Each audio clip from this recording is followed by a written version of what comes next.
मैं इसको शुरू करता हूँ और फिर as you wish and as the time permits will go from there. So सबसे पहले तो ओमिक्रॉन की जो लेटेस्ट जब शुरू हुआ, ये एक थी डॉक्टर कुत्सिया साउथ अफ्रीका की। उन्होंने ओमिक्रॉन को पहली मर्तबा आइडेंटिफाई किया था।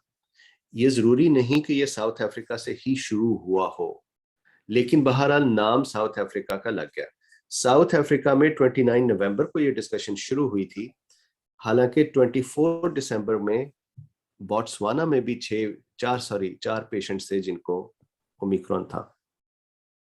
जो ओमिक्रॉन की उन्होंने सिम्टम्स देखे और जो अभी तक वैसे ही चल रहे हैं, वो ये था कि इट वाज माइल्डर, और माइल्डर से ज्यादातर इसका अपर रेस्पिरेटरी ट्रैक की तरह की इंफेक्शन है और डेल्टा से बहुत माइल्ड है। ज्यादातर नेजल कंजेशन या ब्लॉकेड है। एनोजमिया नहीं होता जो डेल्टा में बहुत ज्यादा लोगों को होता था।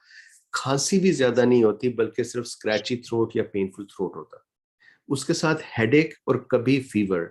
और जो बहुत इंपॉर्टेंट एडिशनल चीज है वो है फटीक। जो पेशेंट है they claim of severe tiredness and fatigue.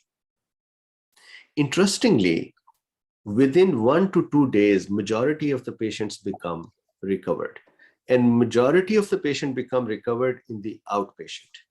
तो आज मैं जो डिस्कशन करूंगा वो एक तो ये कि इसमें चेंजेस क्या आई हैं ओमिक्रॉन में। दूसरा ये कि इसकी जो चेंजेस हैं जिसके बाद कुछ स्टडीज आई कि इसने वैक्सीन की एफिकेसी को एस्केप किया है, जो अभी डॉक्टर सलमा कुंडी साहबा ने भी बात की। और फिर तीसरा ये कि जो लेटेस्ट डेटा है वो क्या। एक क्वेश्चन बहुत सारे लोग ये पूछते हैं कि क्या अब ये होगा कि ये वेरिएंट अगर माइनर है भी, माइल्ड हो भी गया है, तो क्या ये दोबारा से लीथल हो जाएगा, या क्या डेल्टा दोबारा इसके ऊपर ओवरकम कर जाएगा, या ये कि 3-4 वीक के बाद हमें पता चलेगा कि ये ज्यादा लीथल है। तो ये सारे क्वेश्चंस का मैं I try to answer those questions as well. So let's start with the basic idea of Omicron कि इसने अभी तक क्या किया है। तो I hope you can see my diagrams. Omicron की जो बेसिक चेंज है वो ये कि इस वायरस में देयर आर अबाउट 50 म्यूटेशंस। सो अगर मैं इधर ये बन गए स्पाइक प्रोटीन्स, और तो स्पाइक प्रोटीन के ऊपर तकरीबन देयर आर 30 म्यूटेशंस। अब जो चीज हमारे जहन में रहनी चाहिए वो ये है कि म्यूटेशन का मतलब हमेशा ये नहीं, और सब लोग यहाँ पे डॉक्टर्स हैं सो इट्स नॉट समथिंग कि मैं कोई यूनिक बात नहीं करने लगा। म्यूटेशन का हमेशा मतलब ये नहीं है कि जो वायरस है या जो पैथोजन है वो ज्यादा लीथल हो जाएगा। म्यूटेशन का मतलब ये भी हो सकता है कि जो पैथोजन है वो यूजलेस हो जाए, वो कम लीथल हो जाए, उसमें फर्दर चेंज आ जाए। तो देखिए म्यूटेशंस के 3 आउटकम हो सकते हैं। एक ये है जो कॉमन है कि जब वायरस डेवलप होता है, अपने रेप्लिकेट्स बनाता है, तो उस जैसे और वायरस बन जाए जो उस तकरीबन उस जैसे होते हैं। कोई एक आध अमीनो एसिड या कोई एक आध बेस, न्यूक्लियोटाइड बेस जो है वो चेंज हो गई, तो कुछ ज्यादा फर्क नहीं पड़ता। ये 30,000 बेस पेयर्स का है या बेसिस का है। चूंकि आरएनए तो हम इसे बेसिस कह सकते हैं, वैसे ट्रेडिशनल लैंग्वेज में बेस पेयर भी कह देते हैं। Base pair is a better term for DNA. तो 30,000 इसके अंदर बेसिस है। उन 30,000 में से 1-2 चेंज हो जाना कोई ऐसी बड़ी बात नहीं। सो एक तो ये कि वो उसी तरह का वायरस, जैसा पेरेंट है वैसी डॉटर। दूसरी पॉसिबिलिटी ये है कि जो नया वायरस म्यूटेट हुआ है, और ये प्लीज याद रखिएगा कि म्यूटेशन हर एक में होती है, जो भी इन्फेक्ट होता है वो म्यूटेशन उसमें होती है। अगर मैं इन्फेक्ट होऊंगा, मुझ में भी इसकी म्यूटेशन होगी। जब भी नया वायरस की डॉटर प्रोड्यूस होती है, तो there is always going to be a chance that the daughter is going to be different. अब दूसरी जो फर्ज कीजिए म्यूटेशन हुई, तो वो म्यूटेशन ऐसी थी, just imagine for the discussion sake, कि जो उसकी स्पाइक प्रोटीन्स हैं दे आर सो डिफरेंट कि they can not bind with ACE2 anymore. So अगर ये ACE2 एंजाइम था जिसके साथ ये वायरस नॉर्मली बाइंड करता है, तो इमेजिन कीजिए कि ये म्यूटेशंस ऐसी हैं कि ACE2 को बाइंड नहीं कर सकता। इसका मतलब ये भी है कि ये म्यूटेशंस ऐसी हैं कि ये इम्यून सिस्टम के साथ भी नहीं काम करेगा। जो एंटीबॉडीज हैं वो भी नहीं बाइंड कर सकती। क्यों नहीं बाइंड कर सकती? क्योंकि स्ट्रक्चरल चेंज आ गई और जाहिर है कि जब अमीनो एसिड चेंज होंगे तो इलेक्ट्रिकल चार्जेस भी चेंज होंगे। जब इलेक्ट्रिकल चार्जेस भी चेंज होंगे तो इलेक्ट्रोमैग्नेटिक फोर्सेस में भी चेंज आएगी और शेप में भी चेंज आएगी। तो दोनों तरह की चेंजेस की वजह से इट इज पॉसिबल कि रिसेप्टर के साथ अटैच ना हो सके and eight the same time it is also possible कि एंटीबॉडीज के साथ अटैच ना हो सके। तो हम ये एक्चुअली कह सकते हैं कि ये जो वायरस है ये एक्चुअली इम्यून एस्केप कर गया। इम्यून सिस्टम इसे कुछ कह नहीं सकता। जो पुराने वाला इम्यून सिस्टम की एंटीबॉडीज थी वो इसे कुछ नहीं कह सकती। अब यहाँ पर एक बड़ा इंपॉर्टेंट क्वेश्चन है कि क्या इम्यून सिस्टम इसके लिए नई एंटीबॉडीज नहीं बना सकता? बना सकता है। फर्क सिर्फ ये है कि अगर मुझे पहले इन्फेक्शन थी या मैंने वैक्सीन लगवाई हुई थी तो immune system with in 2 days handle करता है, क्योंकि इसने पुरानी ट्रेनिंग की वजह से इम्यून सिस्टम ने मेमोरी सेल रखे हुए हैं। जो ही दोबारा एक्सपोजर हुआ वो मेमोरी सेल्स जो है दोबारा से एंटीबॉडीज बनाना शुरू कर देंगे। तो within couple of days the patient will be able to handle the infection. फर्ज कीजिए कि ये इम्यून सिस्टम को एस्केप कर गया, तो अब पेशेंट को फिर दोबारा से हफ्ता या 2 हफ्ता चाहिए to make antibodies to this new variant. लेकिन जो बात मैं इस वक्त करना चाह रहा हूं यहां पर, ये इतना चेंज हो गया कि इसने इम्यून सिस्टम को जब एस्केप किया तो इसने अपने रिसेप्टर बाइंड करने को भी एस्केप कर दिया, जिसकी वजह से अब ये काम ही नहीं कर सकता। जब ये सेल के अंदर जाएगा ही नहीं तो ये अपनी रेप्लिकेट्स कैसे बनाएगा? And when it can not make it's replicates तो दिस इज डन, ये खत्म हो गया।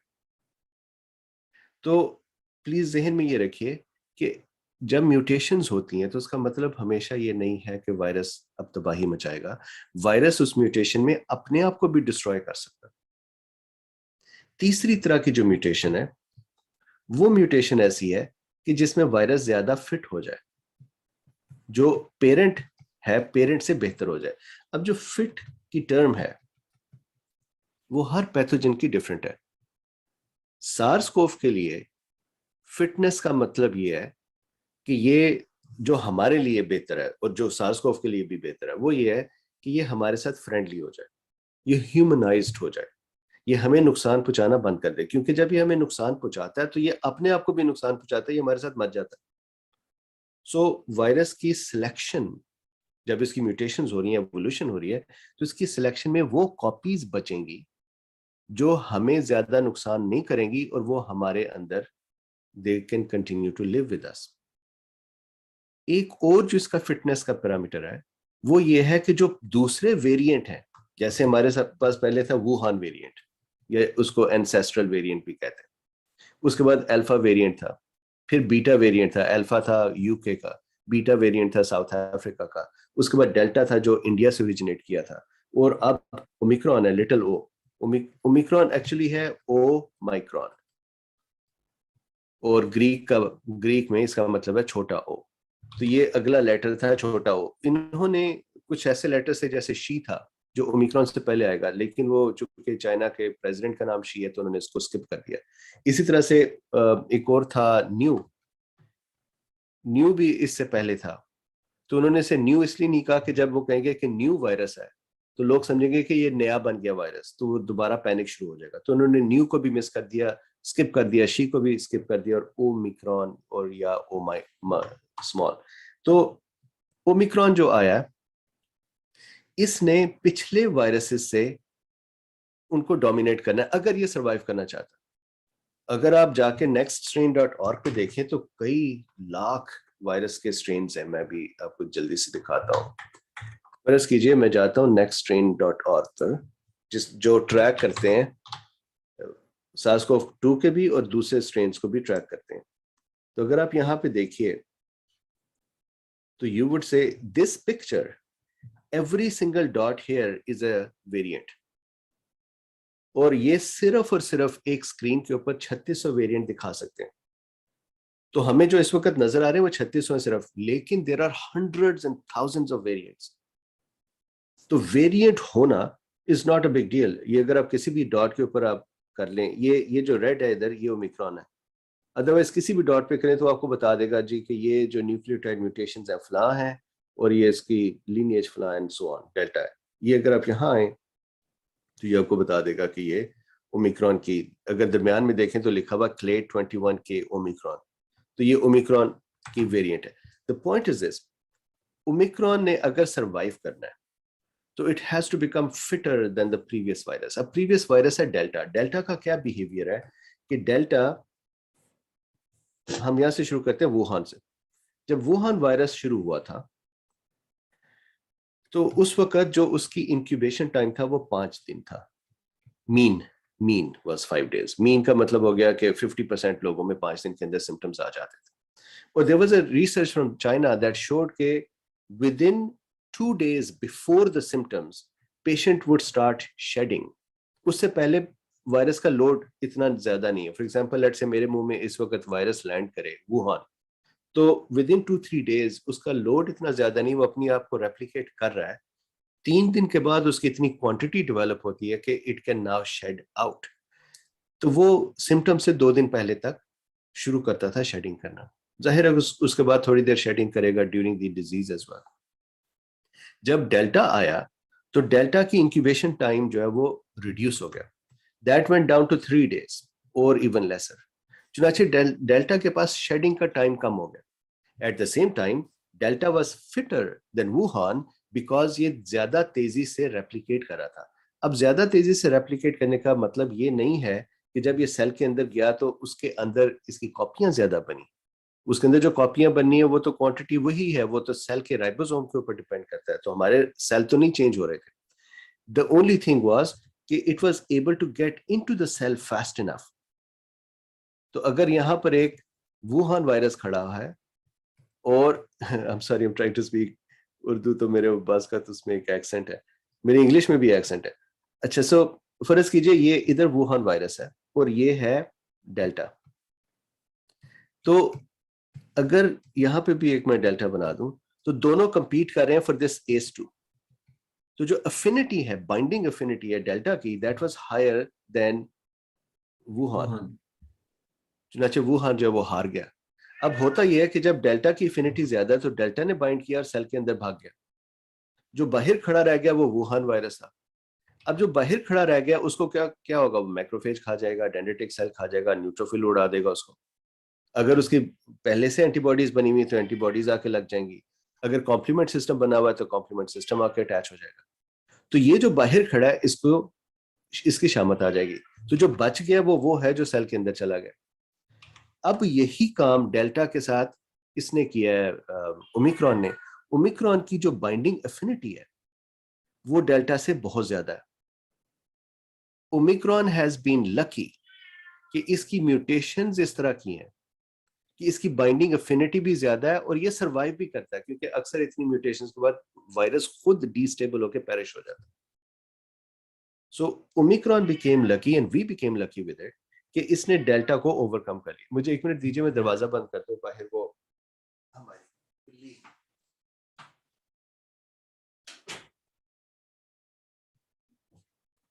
अपॉलॉजीज। मेरे साथ मेरी ये जो बिल्ली है इसका नाम लूफी है, ये भी मुझसे ज्यादा पॉपुलर ये बिल्ली हो गई भी। अच्छा, सो हम बात कर रहे थे ओमिक्रॉन का सेल में एंटर होना।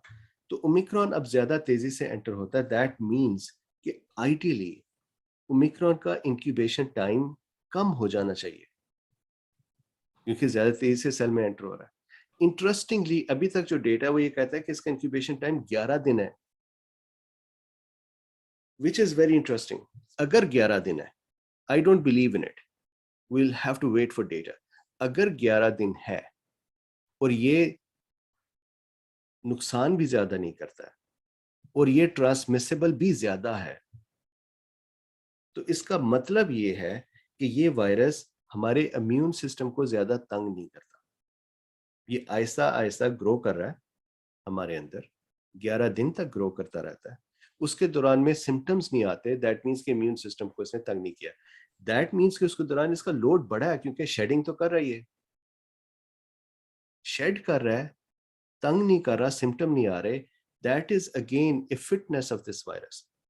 मेरी नजर में जब डेटा एक्चुअली क्लियर होगा दूसरे मुल्कों से तो हमारे पास जो इसकी विंडो है वो छोटी होगी, it would be smaller. Why do I think that?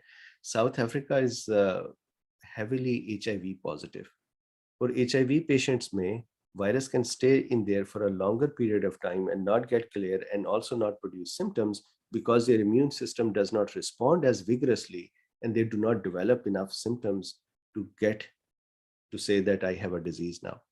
So ये data अभी नहीं है इतना काबिल एतबार. दूसरी चीज जो इसकी इंटरेस्टिंग है, जो डेल्टा से बेहतर है, वो ये कि इसके जो R0 है, जो इसका रिप्रोडक्शन नंबर है, वो डेल्टा से कम है, जिसकी वजह से इसका स्प्रेड एक्चुअली कम हो रहा है. तो क्वेश्चन सिर्फ एक ज़हन में रह जाता है, वो ये है कि डेल्टा को ये डोमिनेट क्यों कर रहा है. उसकी सिर्फ एक वजह है और वो है इसकी ट्रांसमिसिबिलिटी. मैं आपको उस ट्रांसमिसिबिलिटी के अंदर जो दो रीजंस हैं वो भी थोड़ी देर में एक्सप्लेन करता हूँ. I want to go back here for a second कि हमारे पास ये 3 सिचुएशंस थी. ये तीसरी सिचुएशन है जहां पर ओमिक्रॉन बैठा हुआ है. अब ओमिक्रॉन का वर्ल्ड वाइड इस वक्त सिचुएशन क्या है कि साउथ अफ्रीका ने कहा जी 29 को कि ओमिक्रॉन आया, दुनिया ने बॉर्डर्स बंद करने शुरू कर दिए. ओमिक्रॉन यूएस में पहुंचा कुछ दिन पहले, मेरा ख्याल है 2 दिसंबर या 1 दिसंबर को. पहला पेशेंट यूएस के अंदर जो हमने देखा वो मिनेसोटा का एक यंगस्टर था जो यहाँ पर एक एनिमे की कॉन्फ्रेंस थी. यहाँ पे वो लोग कार्टूनों जैसे और जो एनिमे है कैरेक्टर्स जैसे लिबास पहन के तो जाके कॉन्फ्रेंसेस करते हैं और उसमें वो एक फैंटेसी सी वर्ल्ड में 1-2 दिन रह के आते हैं. उसमें this was a youngster who had this Omicron. वो ये कहता है, उसका इंटरव्यू मैंने सुना तो कहने लगा कि मुझे सिर्फ हेडेक थी और फटीग थी और थोड़ा सा स्क्रैची थ्रोट था. कहने लगा मैंने समझा कॉमन कोल्ड है. और कहता है कि मैं 1 दिन के अंदर ठीक हो गया. I was tired but I became okay with in a day. उसके 4 दोस्तों को भी उससे लगा और वहीं से अब मजीद डीप फैल रहा है. लेकिन अभी तक उन यूएस में कोई ओमिक्रॉन से डेथ नहीं है. यही डेटा अब मैं आपके सामने रखना चाह रहा हूँ. साउथ अफ्रीका का जो latest data, this is very important. ये जो अब मैं बात करने लगा हूँ डेटा पॉइंट ऑफ व्यू से, this would answer a lot of our questions. So number 1, this data is coming from doctor Richard Friedland. ये डॉक्टर जो हैं ये सीईओ हैं नेट केयर हॉस्पिटल्स के साउथ अफ्रीका में. It's a very large chain over there. South Africa की हालत ये है कि अगर आप ये देखिए तो ये इनकी पुरानी स्पाइक्स हैं और ये नई स्पाइक है जो 4th वेव है. और आप अगर देखें तो बड़ी तेजी से ये वेव जनरेट हुई है. इतनी तेजी से जनरेट हुई है कि अगर हम इसको देखें, एक मिनट में, यहां से शुरू हुई थी. दिस वाज द, ये उनका सूबा या प्रोविंस आप समझ लीजिए, खौटन कहते हैं इसको, जी जो वो की तरह से बोलता है. खौटन सूबा से इन्होंने शुरू हुआ था. डॉक्टर कुर्सी अभी यहीं पे काम करती है, वो साउथ अफ्रीका के मेडिकल बोर्ड की हेड नहीं है. जिस वक्त हमने ट्रैक करना शुरू किया साउथ अफ्रीका को, तो हॉटन के अंदर एक दिन के अंदर 500-600 केसेस थे. पिछले दिनों में इनके केसेस होने शुरू हो गए थे 10-11-12 हजार डेली. और अब दोबारा से केस नीचे जा रहे हैं. यहां से ये शुरू हुआ था. अगर आप देखें तो ये स्पाइक है जो हॉटन में आई. जो इंटरेस्टिंग चीज है वो है ये आखिरी ग्राफ. ये देखने वाली चीज है. अगर आप इसमें देखें तो ये जो ब्लू लाइन है, ये जो स्पाइक जिसमें आ रही है, that line is the admissions in hospital. Red line is admission to ICU and blue light जो है वो वेंटिलेशन है. और अगर आप इसको यहाँ पे माउस को मैं रखता हूँ तो देखिए एडमिशंस हैं 2562, आईसीयू में है 226 और वेंटिलेटर पे हैं 72. अगर आप इसको कंपेयर करें ओवरऑल टू द स्पाइक, ये जो स्पाइक है, ये स्पाइक जब इनकी पहले आई थी तो कई हजार लोग अस्पतालों में और आईसीयूज में पड़े हुए थे. अब 72 ऑन दी वेंटिलेटर. अगर मैं आपको इसको दिखाऊं तो देखिए ये कितनी तेजी से जनरेट हुई है. ये नवंबर 27-29 की बात है और आज हम दिसंबर के 10-11 तारीख में, and it went up very fast. And I want to show you one more thing before we go back to that discussion. देखिए इनकी जो कंफर्म्ड डेथ्स हैं, ये बात कही जाती है कि अगर वायरस की इन्फेक्शन है तो usually 4 to 6 weeks, Wuhan viruses used to take 4 to 6 week to cause a death. जो डेल्टा है उसने उसे एक्सेलरेट किया था. जाहिर है कि जब वायरस ज्यादा ट्रांसमिसिबल हो जाएगा तो वो ज्यादा तेजी से नुकसान करेगा. तो इनका that had about 4 weeks. In my opinion, Omicron would actually be faster if it is going to kill someone.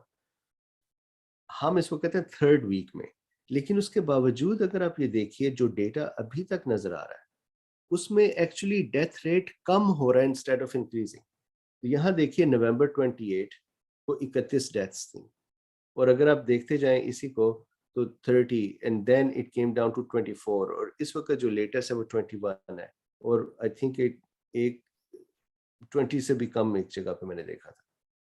The point is कि ये देखिए ये 19.43, ये 7-day मूविंग एवरेज है उनकी। द पॉइंट इज कि actually deaths are going downwards, so that is a very interesting thing to keep in mind. So ये cases हो गए जो राइज हो रहे हैं। दिस इज इंपॉर्टेंट कि डेथ और केस हैव बिकम डीकपल्ड। मैं आपको जरा सा और आगे इसी स्लाइड डेक में दिखाऊंगा कि पुरानी वेव्स जब आती थी, और ये साउथ अफ्रीका में ज्यादा मुल्कों में ऐसा ही होगा, पुरानी वेव्स जब आती थी तो जैसे वेव आई वैसे ही अस्पतालों में लोग भी आए। ये पहली वेव है जिसमें जो वेव आई है और अस्पतालों में लोग वैसे नहीं आए, तो डीकपल हो गया, विच इज वेरी गुड। ये डीकपलिंग हम वैक्सीन से चाहते थे कि वैक्सीन ये काम करते, और यहां पर ये डीकपलिंग ऑटोमेटिकली हो रही है because we have a milder variant. अब ये देखिए इवन केसेस का जो रेट है वो ड्रॉप होने लग गया।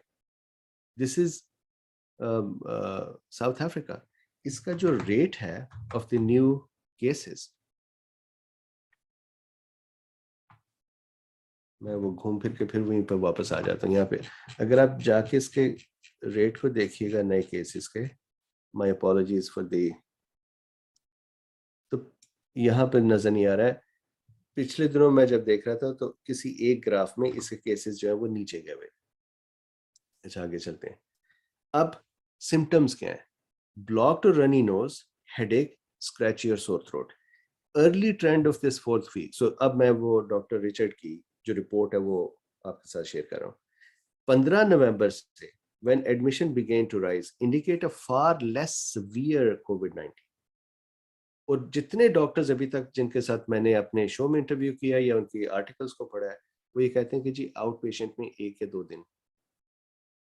यंगस्टर्स को ज्यादा हो रहा है कंपेयर टू ओल्डर पॉपुलेशन। अब उसकी वजह पॉसिबली कि older population is a little more careful, या ये भी हो सकता है कि वो वैक्सीनेटेड ज्यादा है। यंगस्टर्स को ये ज्यादा है, ये भी हो सकता है कि आजकल यहाँ पे ये क्रिसमस और इस तरह के सीजन है तो वो ज्यादा पार्टीज कर रहे हैं। whatever is the reason, youngsters are more, even then the whole situation is not out of control। अब ये जो 2 दिन में रिकवर हो जाते हैं वो ये भी हो सकता है कि यंगस्टर्स हैं, youngsters normally handle it better. Most in hospital Covid plus do not need oxygen, ये सबसे अहम बात कि इवन वो जो अस्पताल में पहुंच गए उनमें भी मेजॉरिटी को ऑक्सीजन की जरूरत नहीं है। इन्होंने ये बात की हुई थी कि साउथ अफ्रीका में इससे पहले, ओमिक्रॉन से पहले, हॉस्पिटल में जितने लोग आते थे Covid positive, they would require oxygen in one way or the other। 100% को ऑक्सीजन चाहिए होती थी, यहां पर सिर्फ 10% को ऑक्सीजन चाहिए। That is a beautiful outcome। Most of the cases in hospital that are COVID-19 positive do not require any form of oxygen therapy and are considered incidental findings। Incidental, इनकी जो डेफिनेशन है incidental की वो ये है कि patient आया और इस अस्पताल की चेन का, एक प्राइवेट हॉस्पिटल की चेन है, इनका रूल ये है कि जो भी आएगा हमने कोविड जरूर टेस्ट करना है चाहे वो जिस लिए मर्जी आए। और मेजॉरिटी ऑफ कोविड पॉजिटिव जो उन्हें मिल रहे हैं वो इंसिडेंटल है, यानी पेशेंट को पता ही नहीं। This is very different compare to before, जिसमें जो पेशेंट अस्पताल में आता था और कोविड पॉजिटिव होता था उस बेचारे का हाल बुरा होता था। It is a considered view at this early stage that should this trend continue, COVID-19 may be effectively managed at a primary care level। कहते हैं अगर ये ऐसे ही रहे तो प्राइमरी केयर आउट पेशेंट में ही हैंडल हो जाएगा। और अगर मैं यूएस के ऊपर इसको मैप करूं तो यूएस में तो हम आउट पेशेंट में तो बुलाते ही नहीं। अगर पेशेंट बेचारा कह दे कि मुझे कोविड है तो हम कहते हैं घर बैठे रहो। वो तो जब तक उसको ब्लू ना हो जाए वो हॉस्पिटल नहीं आता। दैट मीन्स कि यूएस के अंदर इसका रिजल्ट ये होगा कि कोई ट्रीटमेंट नहीं है, घर बैठे रहो, तुम ठीक हो जाओगे घर बैठे हुए। आई एम श्योर कि पाकिस्तान में कुछ अर्ली ट्रीटमेंट हैं और कुछ हैं और कुछ जगहों पे नहीं है। तो जो साउथ अफ्रीका है उसमें वो ये करते हैं कि within 2-3 days they start steroids, तो that they can do in the outpatient. अब ये देखिए जो स्टैटिस्टिक्स हैं बड़े ही इंटरेस्टिंग है। सिम्टम्स पिछली 3 वेव्स में सिवियर, इसके माइल्ड। ऑक्सीजन रिक्वायरमेंट पिछली 3 वेव्स में 100% को ऑक्सीजन चाहिए होती थी, इसमें 90% को ऑक्सीजन नहीं चाहिए होती है। could be treated outpatient, yes। Hospital admissions कैसे हैं इसके? कम्युनिटी रेट और एडमिशन टाइट थे, जो मैंने भी बात पहले की, वो डिकपल हो गए। एज ऑफ एडमिशन, ये आई थिंक पूरी डिस्कशन में सबसे अहम पॉइंट ये है, क्योंकि क्वेश्चन ये रह गया कि ओमिक्रॉन अगर माइल्ड हो गया तो फिर वो कौन है जिन्हें नुकसान करेगा या कर रहा है। तो उसमें अगर आप ये देखिए पिछली वेव्स जो डेल्टा की और बीटा की वेव्स थी उसमें 40% पेशेंट होते थे सिर्फ जो 40-50 साल से कम थे, 40%। इसके अंदर 71% है जो 50 से कम है। एक तो ये हो गया कि यंगस्टर्स में ये ज्यादा है। अब वो यंगस्टर्स में ज्यादा इसलिए है कि यंगस्टर्स इस मुल्क में वैक्सीनेटेड नहीं है और इस वक्त हल्ला गुल्ला कर रहे हैं, या कोई और वजह, इसका आंसर अभी तक नहीं पता। तो I think as it goes from countries to country will know हर मुल्क के डायनामिक्स हो रहे हैं। याद रहे कि जो साउथ अफ्रीका है उनकी टोटल वैक्सीनेशन सिर्फ 25% है। तो ये बात कहना जो कि बड़े अमेरिका में बड़े कॉमनली लोग कहते हैं जी कि वैक्सीन की वजह से वेरिएंट बनते हैं, तो वो तो बेचारों की टोटल वैक्सीनेशन ही 25% है, तो उनसे कहाँ से वेरिएंट बनने हैं? अगर वेरिएंट वैक्सीन से बनने होते तो इसराइल में बहुत ज्यादा वैक्सीनेशन है, इधर यूएस में वैक्सीनेशन है, यूके में वैक्सीनेशन है, यहां से वेरिएंट आते, यहां से वेरिएंट ना आते साउथ अफ्रीका से।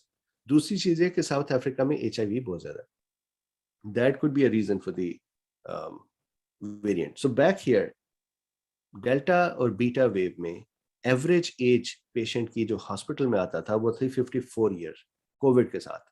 इस वक्त जो पेशेंट आ रहा है हॉस्पिटल में वो 38.5 है, और वो भी 2 दिन में फिर चला जाता। अब ये देखिए पहली 3 वेव्स में, ये जो रिचर्ड है, डॉक्टर रिचर्ड वो कहते हैं पहली 3 वेव्स में 1,26,000 पेशेंट आया था। इसमें उनका एग्जैक्ट नंबर उन्होंने अभी बताया नहीं, मेरे ख्याल में कोई 22-23 हजार है।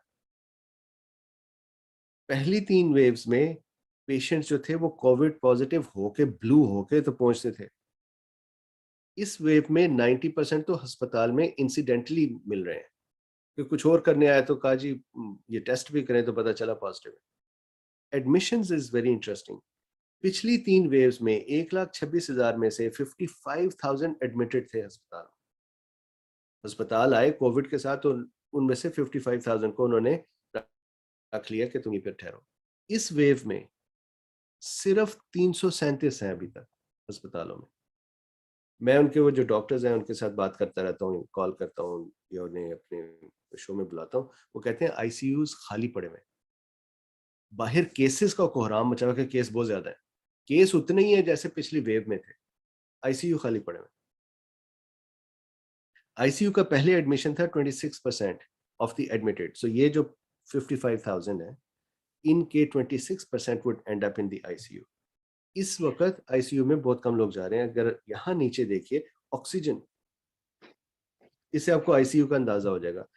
टोटल 33 आउट ऑफ 337 को ऑक्सीजन की जरूरत है, 10%। जबकि प्रीवियसली 100% को ऑक्सीजन चाहिए थी।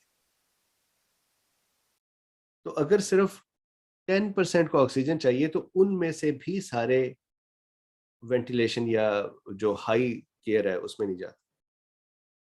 अब वेंटिलेशन को देखिए, इन 337 में से 8 वेंटिलेटर पे हैं, 2%।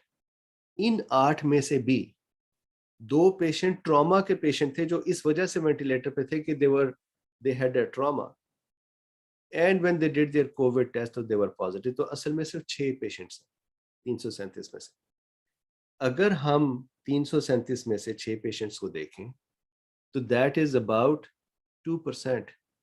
अगर आप इसके पहले डेल्टा की वेव्स में देखें तो 100 पेशेंट जो अस्पताल में आता था ऑन एवरेज, उसमें से 20 पेशेंट जो है वो आईसीयू में चले जाते थे, और उन 20 में से कम कम 3 या 4 जो है वो फोर्थ हो जाते थे। So that was 3 to 4% death rate of the patients who are in the hospital. और यहाँ पर इस वक्त ये हालत है जो आपके सामने है।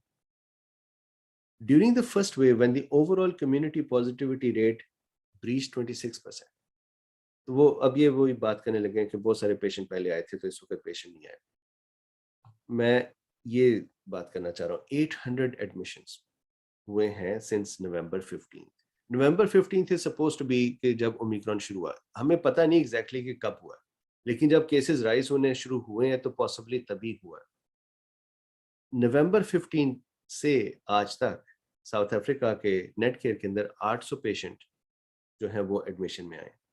75% उनमें से अनवैक्सीनेटेड है, 600। अब ये बड़ी अहम बात है। देखिए, हम चाहें या ना चाहें, देयर इज अ पॉपुलेशन जो वैक्सीनेटेड नहीं है। अगर वो वैक्सीनेटेड नहीं है तो हम ये जोर तो नहीं लगा सकते कि आप जाके वैक्सीनेट हो, तो कम से कम हमें ये पता होना चाहिए कि उनके साथ होगा क्या। तो 75% है vaccinated, unvaccinated. That means in 800 में से 600 अनवैक्सीनेटेड है। इन 800 टोटल में से 337 अस्पताल में एडमिट हुए, जो आईसीयू के अंदर गए हैं, और उनमें से सिर्फ 6 को वेंटिलेशन की जरूरत पेश आई है, और उनमें से सिर्फ 33 को ऑक्सीजन की जरूरत पेश आई है। ये है मिलाकर। तो 33 सिर्फ 600 में से या 800 में से, it's a very small number. अब दूसरा क्वेश्चन जो अहम है वो यहाँ पर वही है कि जो बाकी 200 हैं जो वैक्सीनेटेड है वो क्यों आए? तो क्या वैक्सीन की एफिकेसीज खत्म हो गई?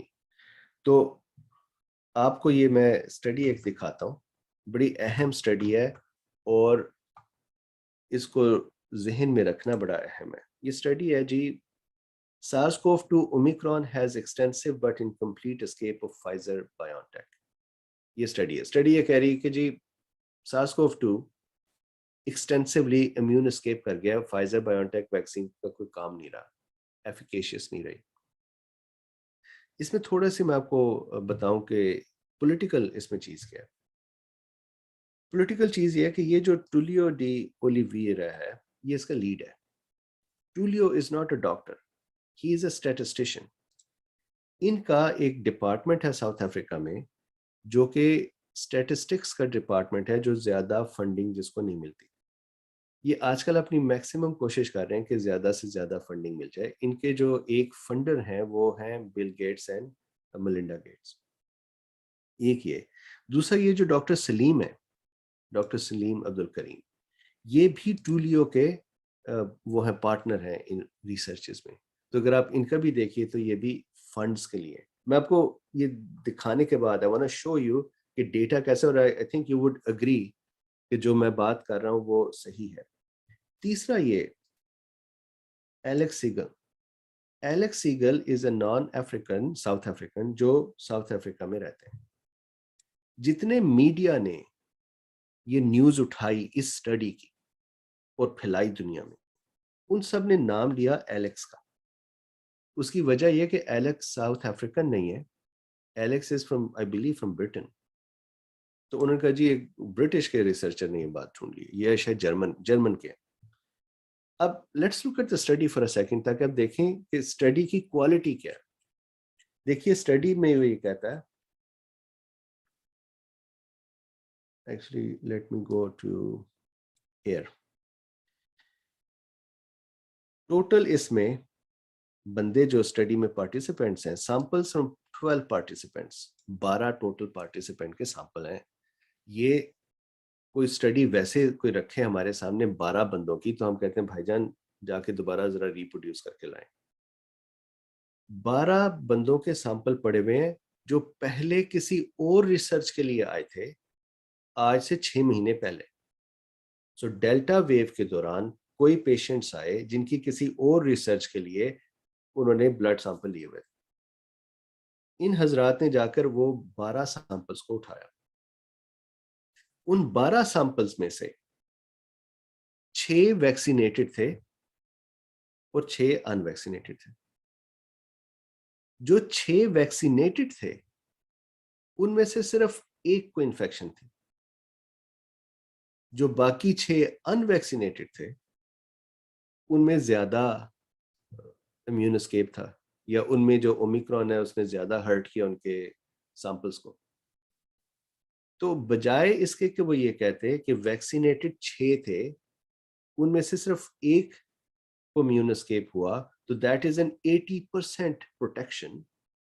इन्होंने किया ये कि इन्होंने कहा जी कि 12 में से एक, और वो कह के ये कह दिया कि ये वैक्सीन एस्केप हो गई। This is a pre print, मतलब ये एक और बात इंपॉर्टेंट जो है वो अभी ये पीयर रिव्यूड नहीं है, ये अभी प्री प्रिंट है, ये अभी स्टडी पब्लिश भी नहीं हुई। ये उन्होंने डॉक्यूमेंट भेजा हुआ लोगों को, जैसे आपको भेज दें, मुझे भेज दें, व्हाट्सएप से भेज दें कि जनाब ये देखें हमने ये लिखा है। ये अभी किसी जगह पर प्रिंट भी नहीं हुई, लेकिन पूरी दुनिया ने इसे उठाकर, इवन यहाँ WHO ने इस सैटरडे को, ये वाला सैटरडे नहीं, मेरे ख्याल पिछले जुम्मे को, इस जुम्मे को 1 घंटा लंबी डिस्कशन इस स्टडी के ऊपर की कि जनाब वाला हमने ये देखा है कि वैक्सीन की एफिकेसी खत्म हो गई, अब भाग कर जाएं और बूस्टर लगवा के आएं। तो बूस्टर बेशक लगवाएं, बूस्टर लगवाने की रीजंस और होनी चाहिए। हमें फ्रॉड करके तो बूस्टर लगवाने का नहीं कहना चाहिए ना।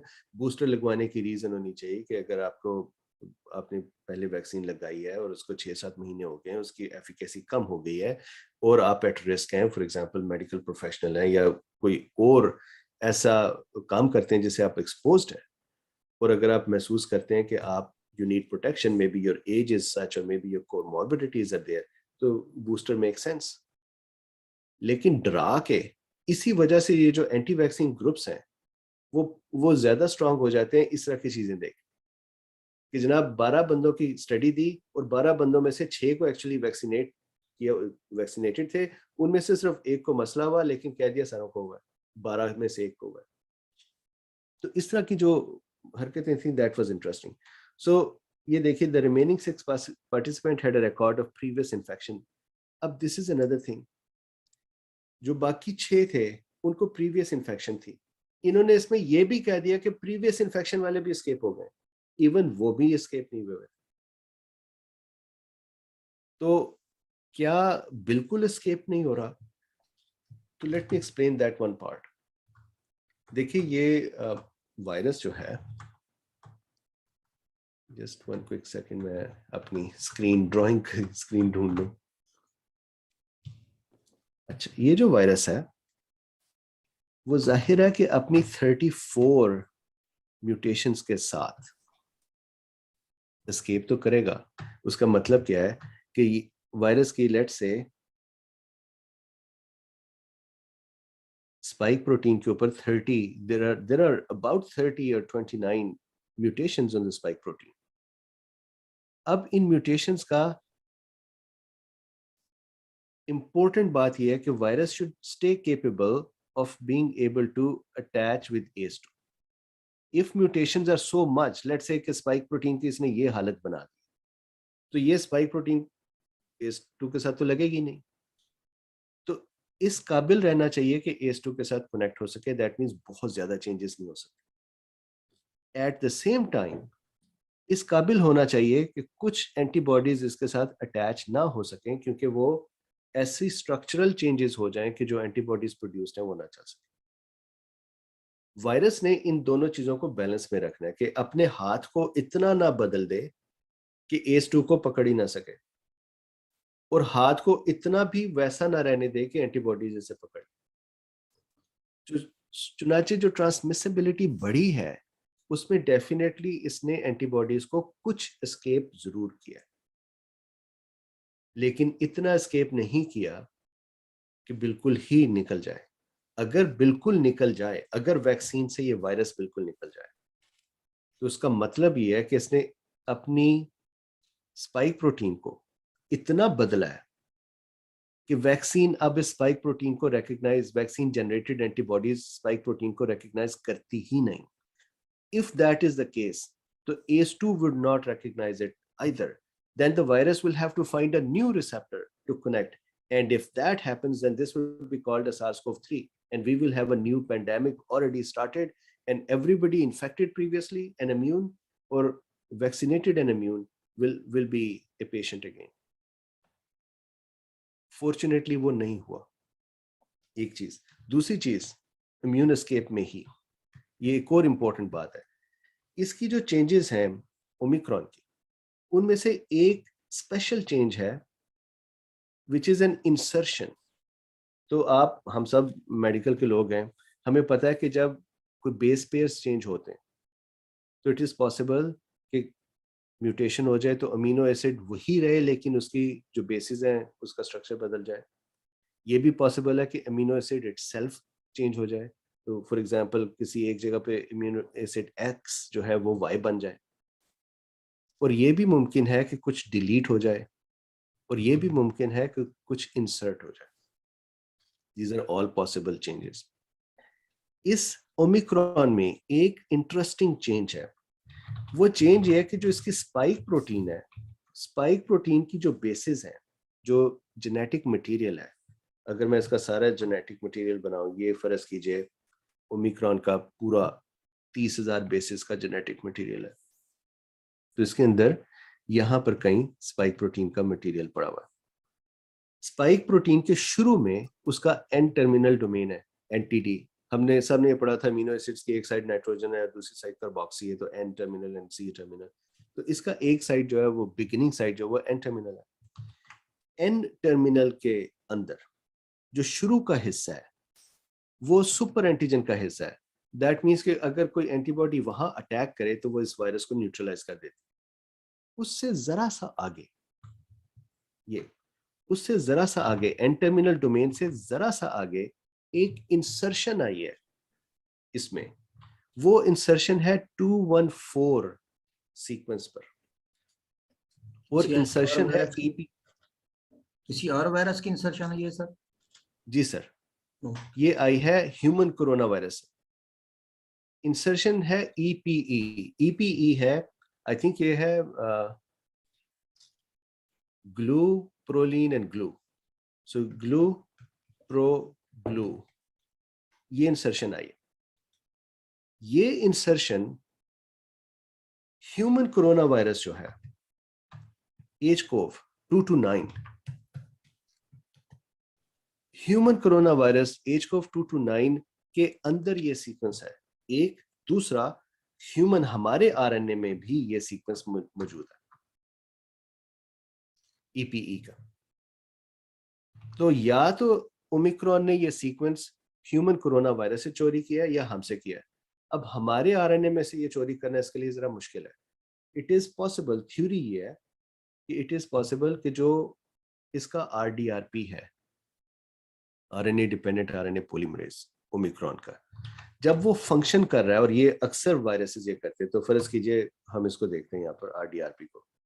ये इसका वायरस सेल के अंदर एंटर हुआ, अब वो रेप्लिकेट करने लगा है. रेप्लिकेट करने के लिए उसने अपना RDRP एंजाइम बनाया जिसने फर्दर इसके जेनेटिक मटेरियल को कॉपी करना है. इस एंजाइम का जो बिहेवियर है वो ये है कि जब ये काम कर रहा है तो इट इज पॉसिबल कि वो एक RNA की स्ट्रिंग को पकड़े और उसकी पूरी कॉपी बना दे, खत्म, अल्लाह हाफिज, डन. एक ये इसका पॉसिबिलिटी. दूसरी पॉसिबिलिटी ये है कि थोड़ा सा उसको रेप्लिकेट करे, उसके बाद छोड़ के चला जाए कि जनाब और नहीं करना, अब डन. ये भी करता है.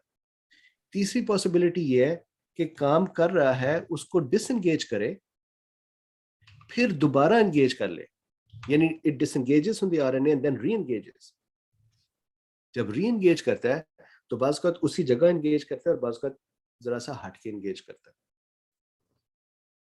इसके अलावा एक और पॉसिबिलिटी ये है कि it can accidentally re-engage to a different homologous RNA और इवन ए हेटेरोलोगस RNA.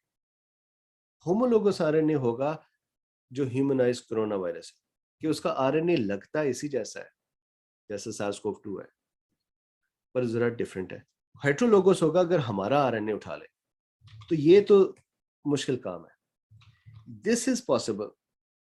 तो थ्योरी ये है कि इसने किया ये कि अपने आरएनए की कॉपी बना रहा था, उसको उसने छोड़ा, और जब दोबारा से आरएनए को पिक किया तो उसने गलती से ह्यूमन कोरोना वायरस का आरएनए उठा लिया. उसको उसने उठा के इंसर्ट कर दिया इस आरएनए में, फिर दोबारा डिसएंगेज किया और नॉर्मल री एंगेज किया और दोबारा अपना काम करने लग गया. तो एक इंसर्शन ये ले आया ईपीई की. अब क्वेश्चन ये है कि वो इंसर्शन क्यों लाया, वो कहां से आरएनए आ गया इसके पास.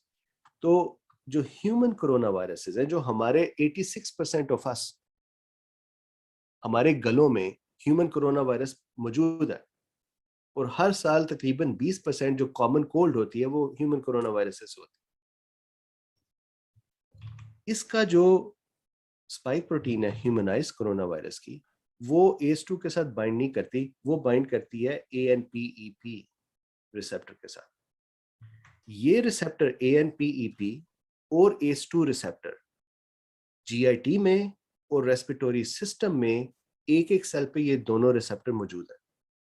दैट मीन्स कि ये पॉसिबल है कि कोई एक सेल दोनों वायरसेस से को इन्फेक्ट हो जाए. अगर ये होगा तो फिर अंदर mixture of RNA is possible. अब इससे अगला क्वेश्चन ये है कि चलें ठीक है, ये इंसर्शन आ गई, इसका फायदा क्या हुआ है या नुकसान क्या हुआ है. तो इसका फायदा ये हुआ है कि मैंने इसको ड्रॉ किया हुआ है या नहीं ड्रॉ किया हुआ, मैं जल्दी से ड्रॉ करके बताता हूँ. इसका फायदा ये हुआ है कि जो हमारे टी सेल्स हैं, हमारे टी सेल इसको 80% एफिकेशियस रह गए, यानी 20% एस्केप कर गया. टी सेल का जो रिसेप्टर है वो इसको 20% एस्केप में आ गया, यानी 20% टाइम रिकॉग्नाइज नहीं करता. जो बी सेल्स हैं, जो एंटीबॉडी प्रोड्यूसिंग सेल्स हैं, प्लाज्मा सेल्स हैं, उनकी antibodies even up to 50% escape कर रही है, यानी वो इसको बाइंड नहीं कर सकती. फायदा इसका ये हुआ है कि हमारा इम्यून सिस्टम ओवरवेलमिंगली रिस्पॉन्ड नहीं कर रहा. यानी इट इज थॉट कि ये एक चेंज की वजह से जो हमारा इम्यून का रिस्पॉन्स है वो कम हो गया, जिसकी वजह से सिम्टम्स सीवियर नहीं होते, जिसकी वजह से कॉमन कोल्ड जैसा बिहेवियर हो. अब वो उसमें कितनी सच्चाई है विल सी, लेकिन दिस इज वन रिसर्च जो आई थी and it was very interesting. तो आई थॉट कि हम ये डिस्कस कर लें. सो दो चीजें हमने डिस्कस कर ली. एक तो वैक्सीन की एफिकेसी की जो बात कर रहे हैं, ये ट्रू है कि वैक्सीन की एफिकेसी नीचे जाती है. अब उसके लिए कैसे सोचना, कैसे हमने वो ऐसे सोचना है कि फर्ज कीजिए किसी को डोज 1 यहाँ पे लगी और डोज 2 यहाँ पर. उसके बाद let's say 2 weeks later they have the best available antibody production, right? ये रहेगा ऐसे ही for 4 to 6 months with most vaccines, Moderna, Pfizer का ज्यादा डेट है. उसके बाद it would start waning, it would start going away antibodies. क्यों? ये हमारा नॉर्मल प्रोसेस है कि जो एक्टिव सेल्स हैं इम्यून के, अगर antigen is not there anymore तो they're caused to they're asked to go do apoptosis and stop producing antibodies ताकि हमारा ब्लड मिल्क शेक ना बन जाए. तो यहाँ पे मेमोरी सेल बन गए और जो एंटीबॉडीज हैं वो वेन करनी. अब फर्ज कीजिए कि इस स्टेज में कोई बंदा है बंदी है, there is a person, and let's say कि they have a possibility of severe comorbidities, या उनकी ऐसी कोमॉर्बिडिटीज हैं जिसमें वो ये अफोर्ड नहीं करते कि अगर यहाँ इन्फेक्शन हो जाए और इम्यून सिस्टम 2 दिन ले to ramp up and start producing antibodies, तो they can not wait for 2 days. 2 दिन में वायरस उनको बहुत ज्यादा डैमेज कर देगा और उनकी जिस्म की स्टेट ऐसी है कि उसको अफोर्ड नहीं करते. तो ऐसी सूरत में बूस्टर लेना इज इंटरेस्टिंग. एक दूसरा ये कि कोई वैसे ही 4 to 6 months they are into it, antibodies have waned and they are a higher exposure environment and they do not want to take a risk with the virus. कहते हैं जी ठीक है ओमिक्रॉन होगा माइल्ड, मैं रिस्क नहीं लेना चाह रहा या मैं रिस्क नहीं लेना चाह रही. तो ऐसी सूरत में बूस्टर जो है that would help bring the immune system back up to speed. और इंपॉर्टेंट बात प्लीज नोटिस ये कीजिएगा, इस वायरस की ये जो 30 से 50 म्यूटेशंस हैं, 30 on the spike protein and 20 on the remaining open reading frames, ये जो म्यूटेशंस हैं ये इतनी नहीं है कि हमारी जब इम्यून सिस्टम रैम्प्ड अप है तो काम ना कर सके। मैं इसकी मिसाल आपको ऐसे देता हूं कि SARS-CoV-1 SARS-CoV-2 से 50% डिफरेंट है। MERS-CoV, middle east respiratory syndrome, वो 70 या 71% डिफरेंट है। तो ये जो हम चेंजेस की बात कर रहे हैं SARS-CoV-2 के अंदर 50 चेंजेस, वो 0.1% चेंज है। It's not even a significant change. तो ये मुमकिन नहीं है कि बिल्कुल ही इम्यून सिस्टम के हाथ से निकल जाए। दैट मीन्स अगर किसी ने बूस्टर लिया है तो बूस्टर की वजह से जब इम्यून सिस्टम दोबारा से रैंप अप हुआ है तो they would easily handle the virus. अब ये वायरस तो वैसे ही 1 या 2 दिन में हैंडल हो रहा है बाय नॉर्मल प्रोसेसेस। तो I hope that answers that question. I want to go back here to the discussion, इसको मैं पूरा करूं। So he said Netcare has seen 7 deaths over this. In this period, in this group of patients, of which 4 may be ascribed to COVID-19. The ages, ये अब अहम है कि अगर डेथ्स हो रही हैं ओमिक्रॉन से तो फिर किन लोगों में हो रही? तो जो 4 लोग ओमिक्रॉन की वजह से दे डाइड, उनकी एज रेंज है 58 to 91 and they all had significant comorbidities. अभी उन्होंने ये पब्लिश नहीं किया कि क्या थी। Was it uncontrolled diabetes? Was it cancers, immunosuppression, HIV and so on? मेरी ओपिनियन है कि चूंकि साउथ अफ्रीका में HIV ज्यादा है तो ज्यादा पेशेंट्स ये होंगे HIV और इम्यूनोसप्रेशन।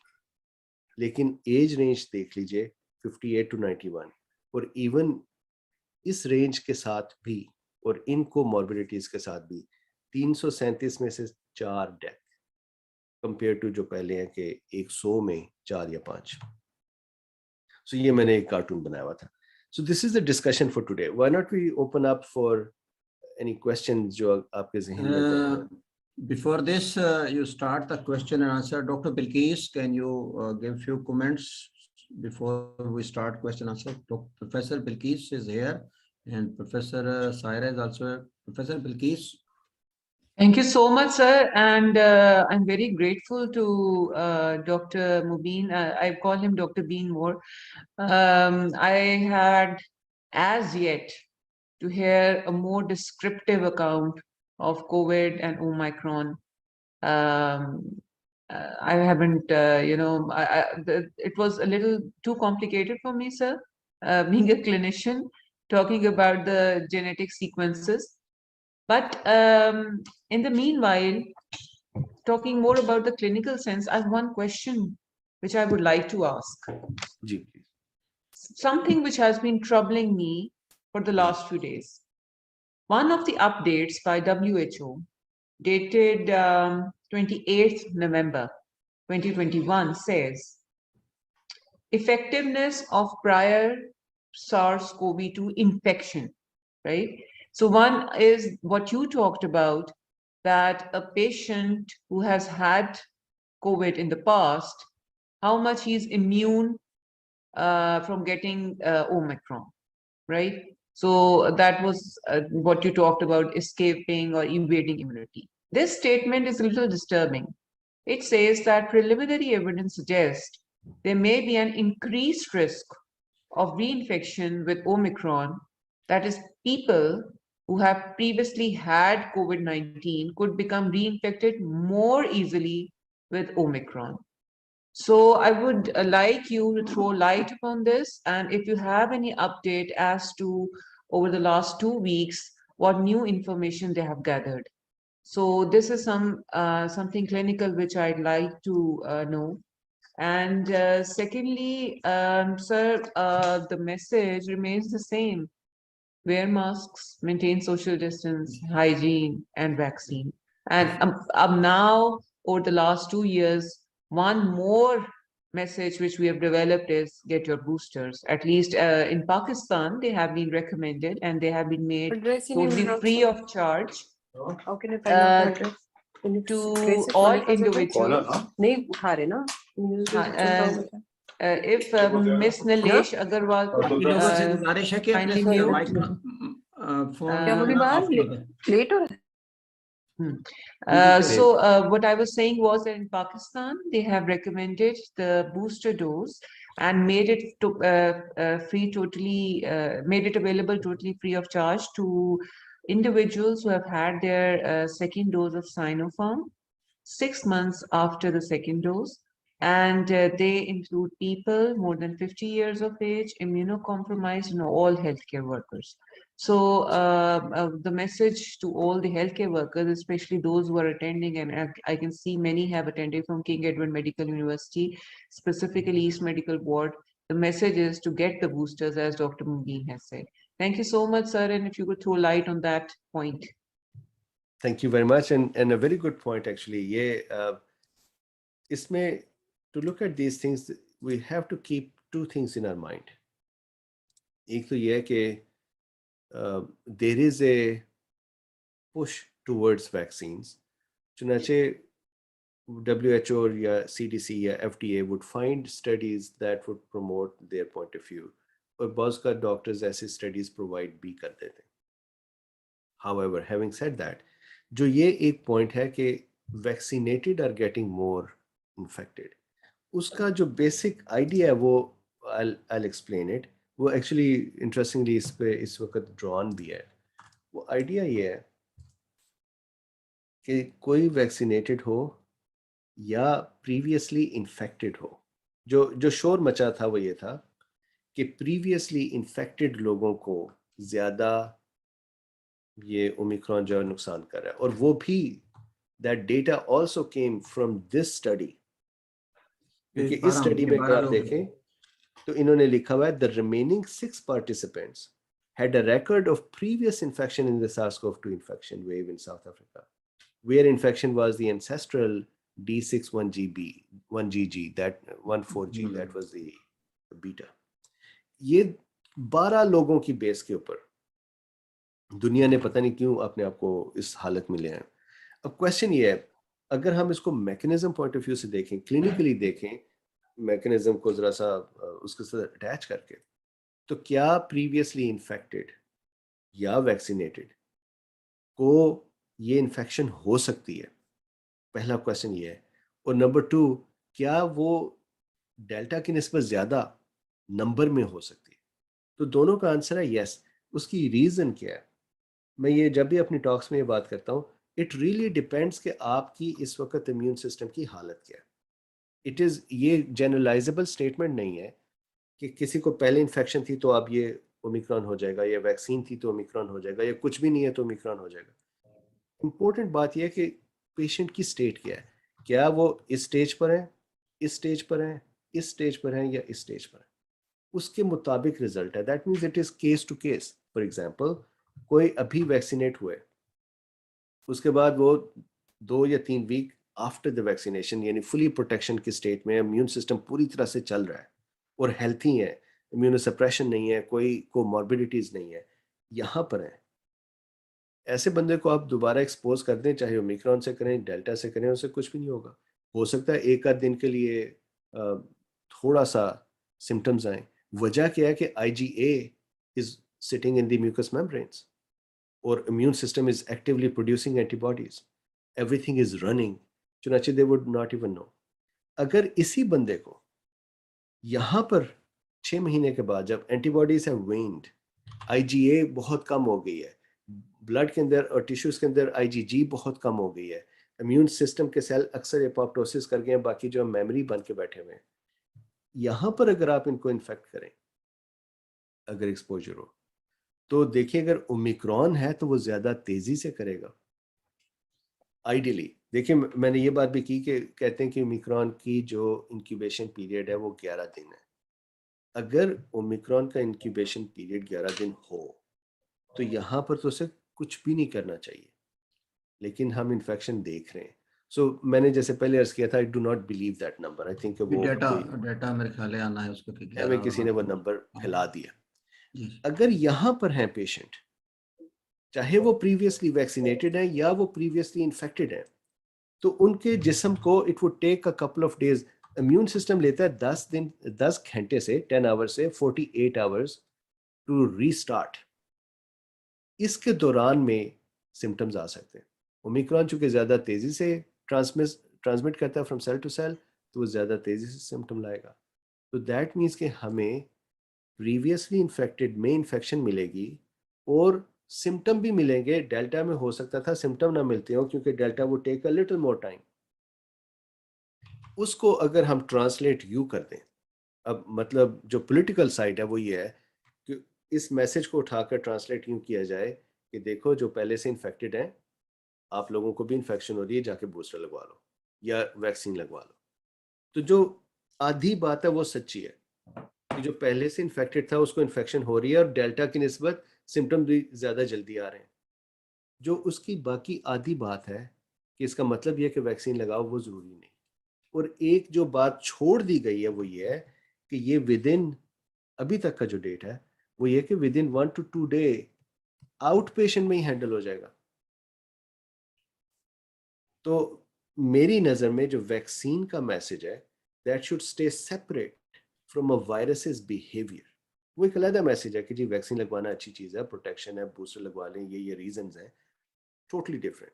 तो ये WHO भी ये करता है, CDC भी ये करता है।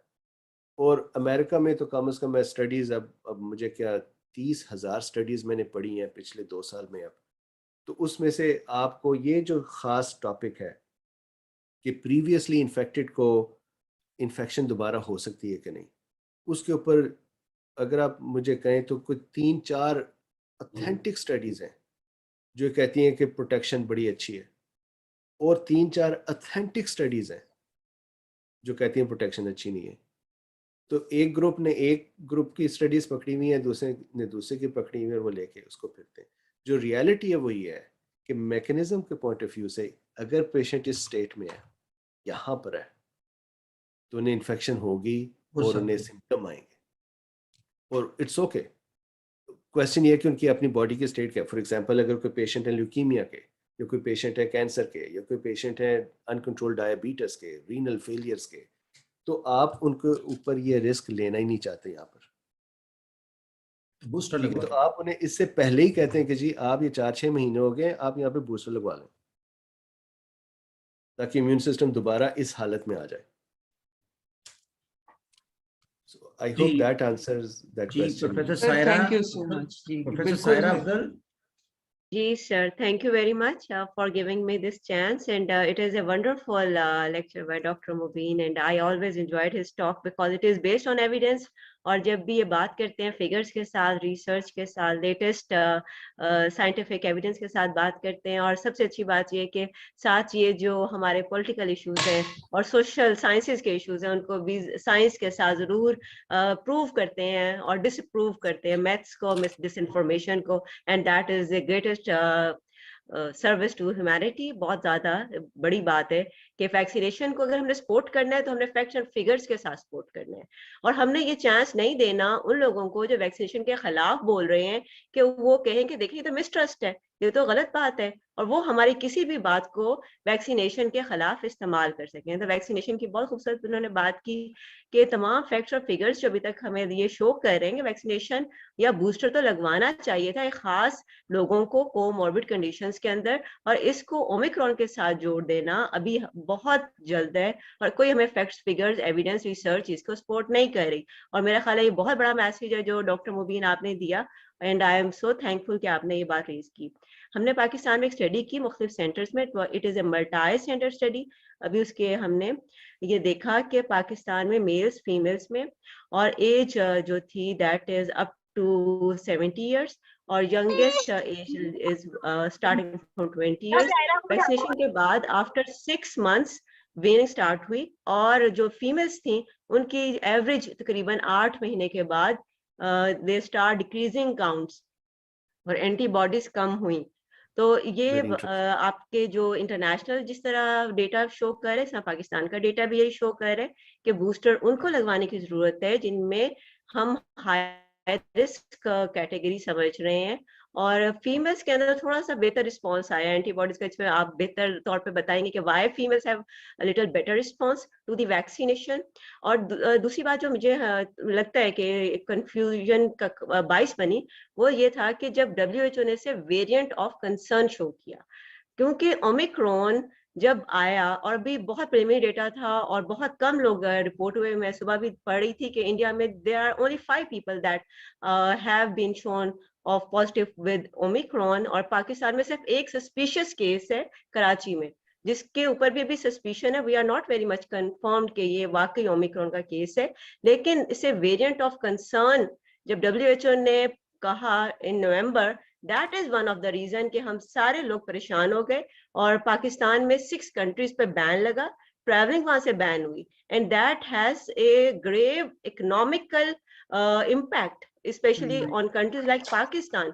हमारे पास बहुत ज्यादा इकोनॉमिकल और फाइनेंशियल एक्टिविटीज जो है वो जनरेट करने के लिए ट्रैवलिंग जरूरी है। फिर हमें एकदम खौफ सा आया कि इंस्टीट्यूशंस ना बंद हो जाएं, स्कूल ना बंद हो जाएं, और स्कूलों के अंदर बाकायदा ये बात शुरू हो गई कि अगर ओमिक्रॉन आएगा तो ये तमाम एक्टिविटीज जो हैं वो शायद हमें बंद करनी पड़े और दोबारा से किया जाएगा उसी तरह सेमी लॉकडाउन, स्मार्ट लॉकडाउन जैसे पहले था। तो ये variant of concern, it is one of the term that is causing lot of confusion, और अभी तक एविडेंस और रिसर्च इस पे आप और बात भी कीजिएगा कि हमें क्या इसे वेरिएंट ऑफ इंटरेस्ट नहीं डिक्लेयर करना चाहिए rather than variant of concern. Thank you very much. Dr. Salma thank you Kundi, very you have much. raised the hand. Dr. Salma Kundi, you have raised the hand. Can you, Professor Salma Kundi? जी, वो मेरे ख्याल में doctor Saira का answer देना चाहेंगे पहले। अच्छा, जी जी जी, तो thank you very much professor Saira for your comments. औरतों में जो इम्यून सिस्टम है, चूँकि ऑटोइम्यून डिजीजेस भी औरतों में ज़्यादा है, women have a better and a stronger immune system than men. अब वो रिसर्चेस बहुत हैं, कुछ रिसर्चेस ये कहती हैं this is because of the hormones, कुछ रिसर्चेस ये कहती हैं कि this is because a woman is tasked with the making of a baby and taking care of them, तो their immune system is generally better structured. जो भी वजह है, ख़वातीन में immune system responds better and more aggressively compare to men, जिसकी वजह से इसकी जो एंटीबॉडीज की प्रोडक्शन है that can B prolonged as well. Fortunately अब जैसे यहाँ पर यूएस में जो मर्द हैं उनका rate of getting infected is twice as much as the women, तो आई फील कि दैट इज़ बिकॉज वुमेन, एक तो ख़वातीन में सफाई सुथराई का जो ख्याल है वो मर्दों से बेहतर होता है, दूसरा ये कि वो चूँकि अपनी फैमिली का भी ख्याल करती हैं, अपना भी ख्याल करती हैं, तो फूड और इस तरह की न्यूट्रिशनल चीज़ों को भी वो प्रॉपरली ख्याल करती हैं, और तीसरा ये कि उनका इम्यून सिस्टम इज़ बेटर। तो ये एक जनरल नॉलेज है कि immune system because it is better, उसकी वजह से ख़वातीन को नुकसान भी होता है, ऑटोइम्यून डिजीज़ भी औरतों में ज़्यादा है। दूसरी जो बात आपने की, this is such a important thing कि WHO ने भाग कर इसे वेरिएंट ऑफ कंसर्न करार दे दिया, उसके फ़ौरन बाद ही ये लॉकडाउन शुरू हो गए और साउथ अफ्रीका को बहुत नुकसान हुआ। साउथ अफ्रीका तब से रिपोर्टें भेज रहा है कि जनाब ये एक्चुअली एक माइल्डर सिचुएशन है, we will be okay, you will be okay, लेकिन वो जो नुकसान है वो होता जा रहा है। तो मेरी नज़र में भी WHO ने इसको अच्छी तरह से ट्रीट नहीं किया। आई थिंक कि WHO, CDC, FDA वो सारे इस वक्त एक मिशन लेके चल रहे हैं, और आई फील कि इसमें हमें नुकसान हुआ है जिस तरह से वो लेके चल रहे हैं। मिशन उनका ये है कि किसी तरह से वैक्सीनेट कर दें लोगों को। अब उस मिशन में बजाय इसके कि लोगों से ये बात करें कि देखो वैक्सीन का फ़ायदा है या उसका ये नुकसान है, ये फ़ायदा है, इस उम्र को ये करना चाहिए, फ़लाँ को ये करना चाहिए, 6 महीने बाद ये करना चाहिए, बजाय इसके कि एक विजडम के साथ वो आगे आए, उन्होंने डराना शुरू किया हुआ है। तो ये जो इसको फौरी तौर पे वेरिएंट ऑफ कंसर्न कहा, वो डराना शुरू कर दिया। अब देखें होता क्या है। मेरी नज़र में आपके जो अपनी डिसीजन मेकिंग है उसमें डिपेंड करता है वेरिएंट ऑफ कंसर्न का रिएक्शन क्या आपके लिए, क्या वो बहुत सारे लॉकडाउन्स हैं, रिस्ट्रिक्शंस हैं, तो मेरा नहीं ख्याल कि ओमिक्रॉन उस स्टेज पर है कि लॉकडाउन्स और रिस्ट्रिक्शंस और extra pressure on the society is needed. जो मास्क हैं, जैसे प्रोफेसर बिल्कीस साहब ने बोला, मास्क हैं, हाइजीन है, बूस्टर की अगर ज़रूरत है तो वो है, वैक्सीन नहीं लगवाई तो वो लगवाना, दैट इज स्टिल देयर। उसके ऊपर कोई नई चीज़ नहीं है, बल्कि ये माइल्डर है। तो अब मेरा ख्याल है ये आपका डिसीजन है कि आप उसको कैसे देखते हैं, डेफिनेशन आपकी क्या है।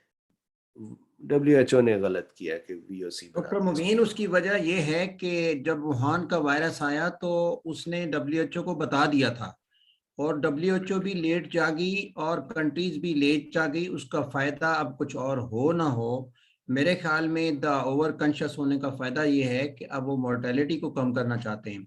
हमारे दरमियान WHO भी मौजूद है सर, WHO का नुमाइंदा मौजूद है, Zeeshan Arif. Can you comment on this? Doctor Zeeshan Arif is the doctor. जी doctor Zeeshan Arif. Thank you so much, sir. Thank you so much giving the opportunity to respond.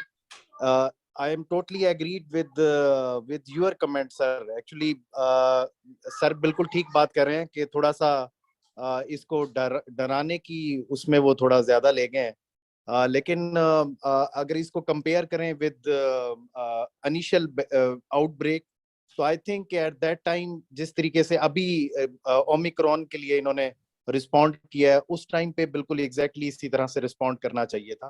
That time I think this is the mistake, but at this time इसको जरा थोड़ा ज्यादा उन्होंने exaggerate किया है definitely. और लेकिन in here in Pakistan I think we are focusing on the vaccination, proper vaccination, and regarding the booster dose, abhi recently NCOC ne ye decision liya hai. This recommendation is not from the WHO.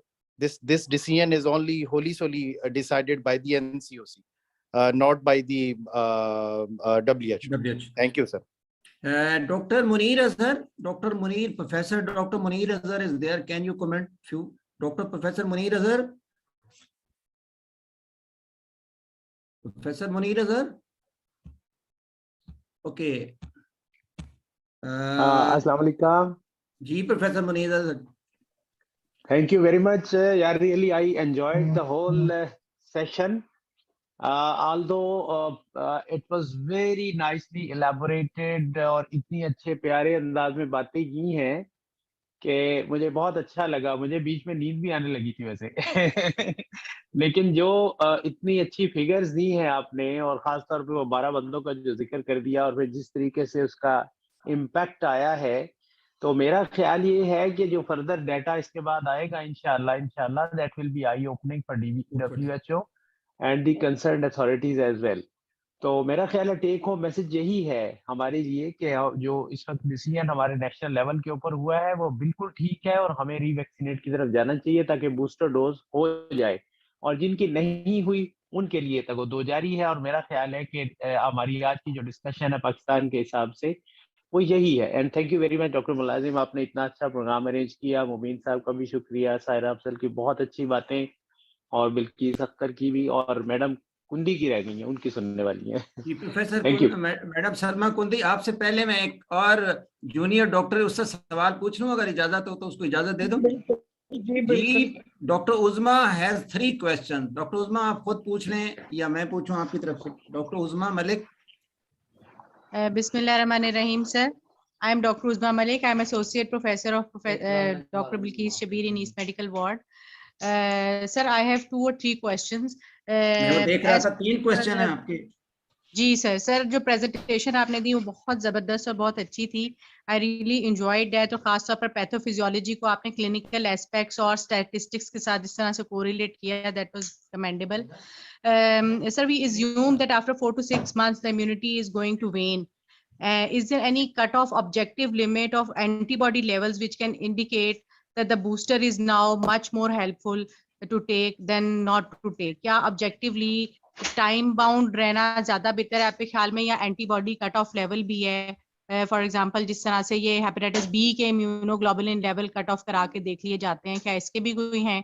और question number 2 मेरा ये है कि क्या बच्चों में जैसे 12 साल से उम्र के लड़कों के अंदर स्कूल वाले जैसे बहुत प्रेशराइज करते हैं कि फाइजर वैक्सीन आप जरूर लगाएं, खासतौर पर ओमिक्रॉन वेरिएंट का ये जो एक वो फॉल्स आप जो कि जैसा कि आपने बताया कि इमेज फैला हुआ है, जरूरी है या नहीं है?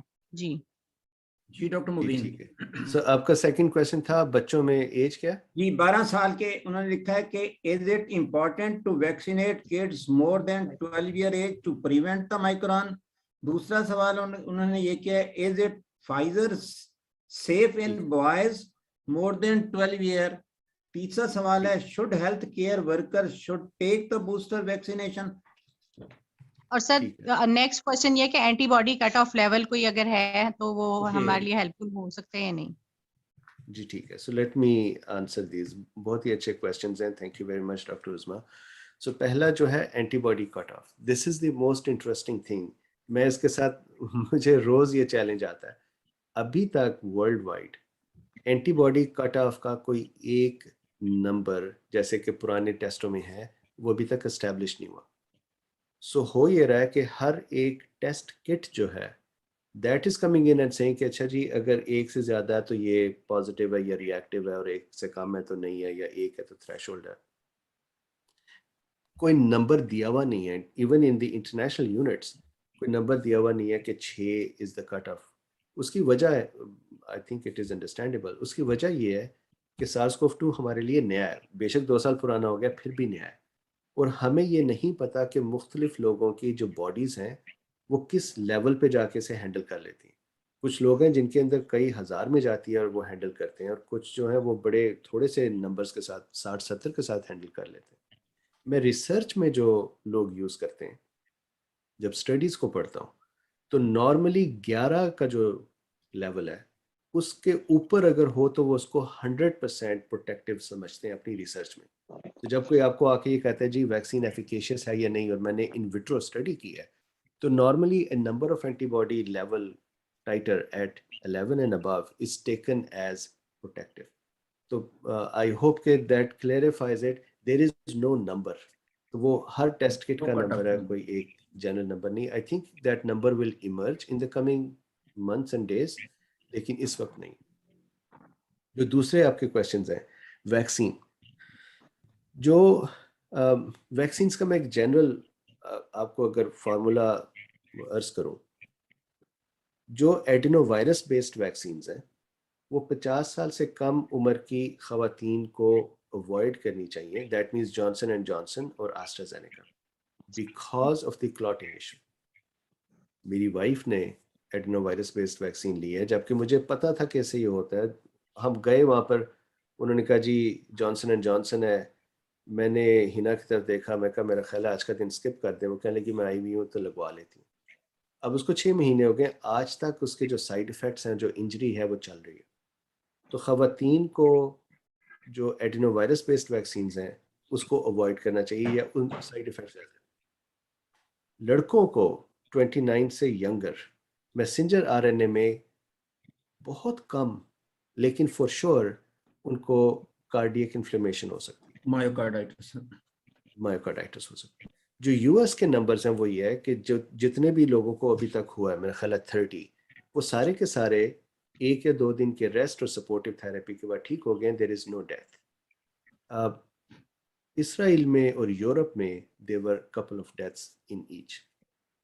तो messenger RNA vaccine younger boys में इट कैन कॉज मायोकार्डाइटिस, तो उसके लिए आपको you should just be ready, और you should decide a different vaccine. For example inactivated virus vaccine जो चाइना की हैं, they work fine as well. The problem is कि if you are travelling with them, तो यहाँ पर अक्सर मुल्क उनको मानते नहीं है, चुनाचे वो फाइजर या मोडर्ना ही लगवानी पड़ती।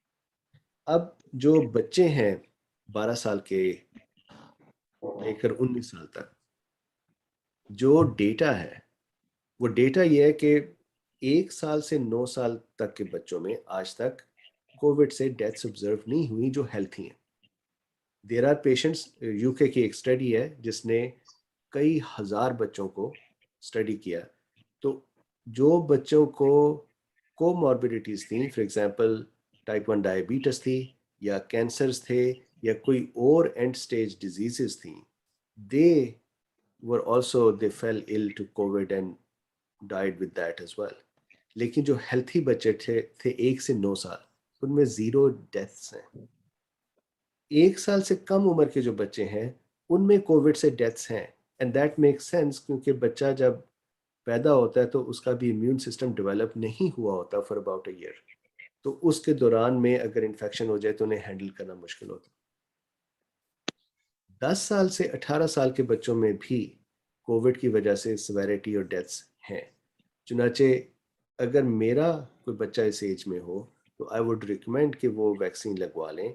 मुझे मॉडर्ना वैक्सीन से डर लगता है क्योंकि उसकी डोज ज़्यादा है, फाइजर से ज़्यादा है। मॉडर्ना के साइड इफ़ेक्ट भी इंटेंस हैं, फाइजर की डोज ज़रा कम है, प्लस 85 माइक्रोन के करीब जी। इसराइल को, करेक्ट, इसराइल का मैं इसलिए नाम लेता हूँ कि इसराइल, आप हम सबको पता है कि they are very very particular about their own nation. वो तो ये चाहते हैं कि और एक्सपैंड हो, तो वो अपनी नेशन को नुकसान नहीं करेंगे। तो इसराइल में सिर्फ फाइजर इस्तेमाल हुई है, और अगर इसका कोई नुकसान होता तो वो बहुत जल्दी से रोक देते। तो जो सेकंड क्वेश्चन है कि क्या बच्चों को लगवानी चाहिए, this is a question for you basically to answer, लेकिन बच्चों को उतनी ज़रूरत नहीं है अगर वो हेल्थी हैं कंपेयर टू एडल्ट्स। फिर फाइजर एंड बॉयज जी, professor Rashid, you are raising the hand. Professor Rashid Mahmood, professor of physiology, professor Rashid Mahmood. मैं एक आखिरी आंसर कर दूं, बूस्टर इन हेल्थ केयर। मेरे ख्याल में अगर health care worker are in need because of their exposure, तो booster is a good thing. जी, प्रोफेसर सलमा कुंदी, मेरे ख्याल राशिद महमूद साहब को माइक ऑफ है।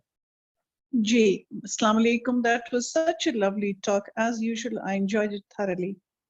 मेरा बड़ा बेसिक सा क्वेश्चन है जो कि मेरे ख्याल में मुबीन साहब और आप प्रोफेसर मुलाजिम साहब भी जवाब दे सकते हैं कि what happened to beta alpha delta, क्या ओमिक्रॉन की वजह से ये कम हो गए हैं या दुनिया से खत्म हो गए हैं? जब एक वेरिएंट आता है, वेरिएंट्स को क्या हो जाता है? मैं चाहूंगा this is doctor such Mubeen, uh आपने beautiful question. Can I have beautiful the question. answer? जी sir, do you want to take this question or do you want me to take it? जी डॉक्टर मुबीन, आपने, क्योंकि मेरे ख्याल में delta ने सबको ओवरकम कर लिया था ऑलमोस्ट, बाकी स्प्रेस हो गए थे, डेल्टा वाज एवरीवेयर, और द वैक्सीन वाले भी सोच रहे थे कि अब नई वैक्सीन बनाई जाए तो उसमें कुछ डेल्टा का एलिमेंट डाला जाए। और बाकी अब जो ओमिक्रॉन है वो देखें इसको रिप्लेस करता है या नहीं करता। I think doctor Mubeen has given 2-3 lectures on it. मैं क्योंकि इनके लेक्चर बड़े रेगुलर सुनता हूँ, मॉर्निंग में होते हैं और मेरे पास टाइम होता है उस वक्त सुनने का। Doctor Mubeen, do you agree with me? Yes, and Salma साहबा, this is such a beautiful question. मुझे इस वक्त सबसे ज्यादा क्वेश्चन जो भेजे जाते हैं वो ये है कि पिछले वायरस कहाँ गए, या ओमिक्रॉन अगर जीतेगा डेल्टा से तो डेल्टा का क्या बनेगा। तो अगर आप मुझे इजाजत दें तो मैं ड्रॉ करके थोड़ा सा इसका मैकेनिज्म दिखाऊं कि बाकी गए कहाँ। तो फर्ज कीजिए हमारे पास कोई एक पेशेंट है, और अब फॉर एग्जांपल साउथ अफ्रीका में मैंने पिछले दिनों एक रिसर्च एक्चुअली केस रिपोर्ट को डिस्कस किया था। She was an uncontrolled HIV patient, 39 years of age, और 216 days she stayed infected with COVID and then she recovered from it, but 216 days, so बास का जो कोविड है वो लोगों में ज्यादा देर तक भी रह सकता है। अच्छा, फर्ज कीजिए कि here is a person, this is a person A, उस पर्सन में डेल्टा वायरस मौजूद है। डॉक्टर मुबीन, मेरी मिसेज भी आज सुन रही है, वो कहती है रोजाना सुबह सुबह डॉक्टर मुबीन को सुनते हो, तो आज उर्दू में वो भी सुन रही है साथ बैठी। थैंक यू वेरी मच जी, अस्सलाम वालेकुम।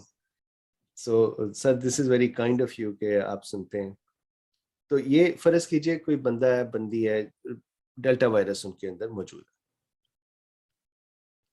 अब आ गया ओमिक्रॉन, या तो ओमिक्रॉन उनके अंदर जनरेट हुआ, किसी बंदे में पहली मरतबा ये जनरेट हुआ होगा, जाहिर है जब उस बंदे को इन्फेक्शन हुई होगी तो वो डेल्टा से हुई होगी, और फिर उसके अंदर ओमिक्रॉन जनरेट हुआ होगा। This happened somewhere in some person, कौन था हमें नहीं पता। तो डेल्टा मौजूद था, ओमिक्रॉन बना। अब क्वेश्चन ये है कि डेल्टा का क्या बना। तो हियर इज व्हाट हैपेंस। फर्ज कीजिए ये सेल है, इस सेल के ऊपर ACE2 लगा हुआ है और हमें पता है कि ये दोनों वायरस जो है वो ACE2 को पसंद करते हैं। तो ACE2 की जो बाइंडिंग अफिनिटी है ओमिक्रॉन की वो ज्यादा है। दैट मीन्स कि अगर 1000 डेल्टा खड़े हैं यहाँ पर और 1000 ओमिक्रॉन खड़े हैं तो Omicrons will get a chance to get into the cell and not Delta. इसका क्या मतलब है कि अब डेल्टा किसी सेल में जाएगा नहीं। इट इज पॉसिबल कि 2-4 डेल्टा जो हैं वो अपॉर्चुनिटी लेकर, और वो मैं बस का कोशिश करता हूँ उर्दू में ट्रांसलेट करने की। This I am not very proud of this, लेकिन मुझे बाज उर्दू के लफ्ज भूल गए। तो वो अपॉर्चुनिटी लेकर तो कुछ डेल्टा भी एंटर हो गए सेल्स में, लेकिन ज्यादा डेल्टा बाहर रह गए। क्यों बाहर खड़े रह गए? क्योंकि ओमिक्रॉन्स जो थे they had a higher affinity. इसी को हम कहते हैं ग्रेटर ट्रांसमिशन। सिर्फ अफिनिटी नहीं, जो टी सेल का उसका एस्केप है, जो एंटीबॉडी का एस्केप है, that is part of the transmissibility. लेकिन इतना हिस्सा अभी हम मान लेते हैं। अब इसने जल्दी से भागकर ACE2 को कनेक्ट किया और ये दोनों इंटरनलाइज हो गए। डेल्टा बाहर खड़े रह गए। अब फर्ज कीजिए डेल्टा 1000 में से 10 चले गए सेल्स के अंदर, इधर 1000 में से 1000 चले गए सेल के अंदर। जो बाकी खड़े रह गए बाहर 990 डेल्टा, उनकी शामत आ गई। मैक्रोफेज खा गए। उनकी शामत ऐसे आ गई कि जाहिर है कि यहाँ पे इम्यून सिस्टम भी चल रहा है, मैक्रोफेजेस बैठे हुए हैं, डेंड्रिटिक सेल्स बैठे हुए हैं, न्यूट्रोफिल्स बैठे हुए हैं, वो इन्हें उठा के खाना पीना शुरू कर दें।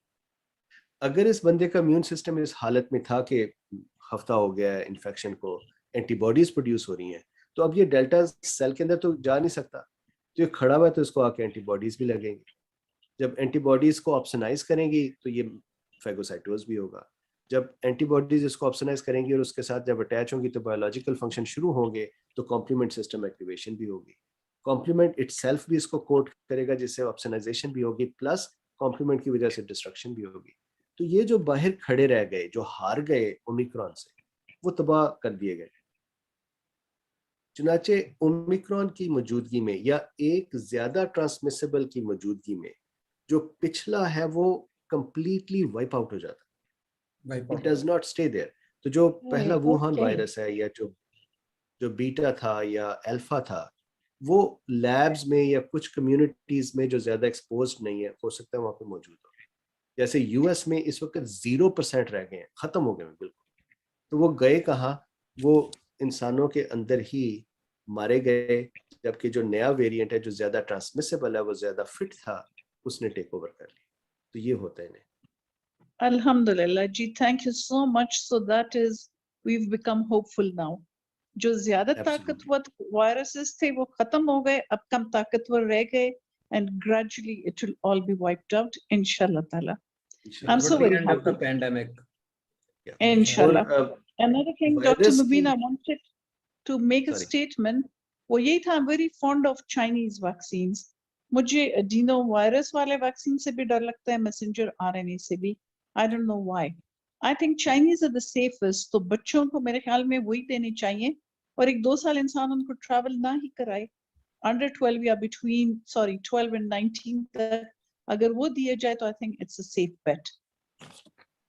Thank you. मैं आपके साथ एग्री करता हूँ कि बच्चों में वैसे ही वैक्सीन की जरूरत कम है, और अगर फिर जो सेफेस्ट वैक्सीन है वो मिल जाए, और अगर ट्रैवल का मसला है वो ना हो, तो फिर कोई भी माइल्ड वैक्सीन जो है ज्यादा बेहतर। Thank you.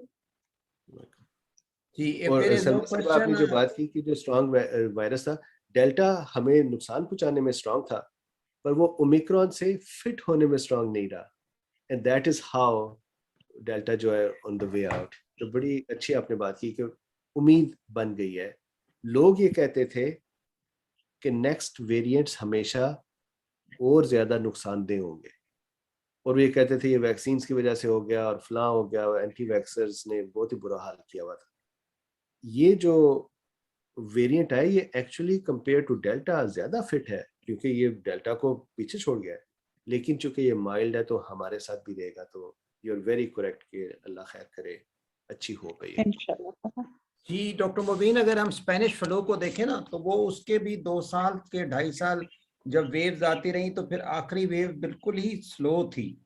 तो जब डेल्टा कोई भी वायरस की जो पैंडेमिक खत्म होने लगता है, तो वो इसी तरीके से ही आता है। If anybody बिल्कुल ऐसा। ask the question, if there is no question, can I request Dr. Salma Kundi to thanks the participant, Professor Bilqis, Professor Saira, Professor Dr. Mubin. Okay, sir, there is one question. Is there any role of vitamin C? जी, सो मैंने एक बड़ा elaborated ये discussion की हुई है पहले भी। Vitamin C का बेसिक रोल है, ये एंटीऑक्सीडेंट है, और antioxidant during an infection is very very important. यहाँ पर यूएस में तो जैसे मधुरी प्रोटोकॉल है उसका आईसीयू के पेशेंट्स का, मधुरी का जो पार्टनर डॉक्टर है Paul Marik, he actually uses intravenous ascorbic acid in ICU. तो ascorbic acid या विटामिन सी का एक बहुत इंपॉर्टेंट बेनिफिट है, वो है being an antioxidant. However, अगर किसी में विटामिन सी के लेवल ठीक हैं, तो आप उसको थोड़ा सा और बढ़ा दें तो इट इज यूजफुल। मतलब ये नहीं है कि ये उसकी कोविड की मैनेजमेंट नहीं है, this is not the cure for Covid, but this is an important part of management कि आप इम्यून सिस्टम को बैलेंस में लाएं। तो मैं जब किसी पेशेंट को मैनेज करता हूँ, तो मैं हमेशा उन्हें विटामिन डी और विटामिन सी और क्वर्सेटिन और जिंक्स देता हूँ, ताकि उनका इम्यून सिस्टम प्रॉपरली फंक्शन करता रहे। ये इन चीज़ों से क्योर नहीं हो जाते, ऑल्दो हमें पता है कि विटामिन डी की वजह से जो डेथ रेट है वो बहुत कम होता है जिन लोगों में 50 नैनोग्राम पर मिलीलीटर से ऊपर विटामिन डी का लेवल हो। इसी तरह से विटामिन सी जो है, that is very important for correct immune system function. Okay. Dr. Salma Kundi, can you?